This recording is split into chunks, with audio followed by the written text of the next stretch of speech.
महाराष्ट्र ही भूमी संतांची, शूरवीरांची आणि परंपरेची, ही ओळख आपल्या महाराष्ट्राची.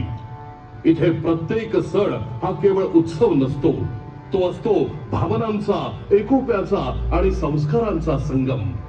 गणेशोत्सवाचा जल्लोष, दिवाळीचा प्रकाश आणि गुढीपाडव्याचा नवा आरंभ, वारकऱ्यांच्या ओव्या, टाळ मृदंगाचा नाद आणि विठ्ठल नामात रंगलेली भक्ती, हे सारे रंग महाराष्ट्राच्या संस्कृतीला उजळवतात. हाच आहे आपल्या परंपरेचा आत्मा. लावणीचा ठेका, पोवाड्यांची शौर्य गाथा आणि लोककलेतून उमटणारी जनभावना, हीच आहे आपल्या संस्कृतीची ओळख. संस्कार, आदर आणि एकोप्याची शिकवण देणारी ही परंपरा आपल्याला जोडते, घडवते आणि यशस्वी बनवते.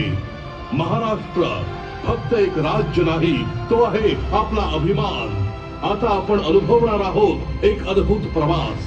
आकाशात पसरणारे विविध रंग, प्रकाश यांच्या संगतीने महाराष्ट्राच्या संस्कृतीचा, परंपरेचा आणि अभिमानाचा इतिहास.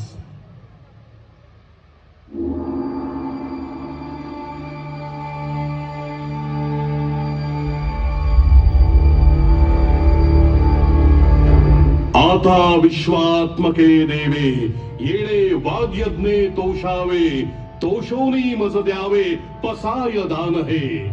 विश्व कल्याणाचे पसाय दान मागणाऱ्या ज्ञानेश्वर माऊलींचा हा महाराष्ट्र. ज्ञानेश्वरीच्या माध्यमातून भगवद्गीतेचा अर्थ सर्वसामान्यांना सांगणाऱ्या माऊलींचा हा महाराष्ट्र. भागवत धर्माचा पाया रचणाऱ्या ज्ञानेश्वर माऊलींची ही 750वी जयंती. दुरितांचे तिमिर जाओ, विश्व स्वधर्म सूर्ये पाहो म्हणणाऱ्या ज्ञानेश्वर माऊलींना विनम्र अभिवादन.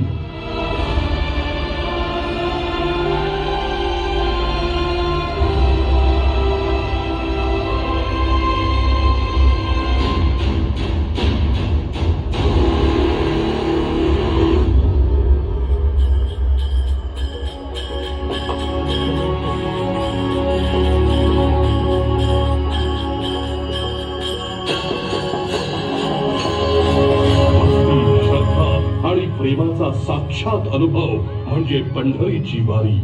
28 युग आपल्या भक्तजनांसाठी कटेवरी हात ठेवून विटेवरी उभा असलेला सावळा विठुराया आणि त्याची सोबतीण रखुमाई. वारकऱ्यांच्या अंतःकरणात वसलेली ही भक्ती शब्दात मावणारी नाही. विठू नामाच्या जयघोषात मनाला मिळते शांती आणि आत्म्याला मिळते समाधान. पंढरीच्या वाळवंटी भक्त आणि भगवंताचं नातं अधिक घट्ट होतं. ही केवळ पूजा नाही, ही आहे निस्सीम श्रद्धेची अनुभूती.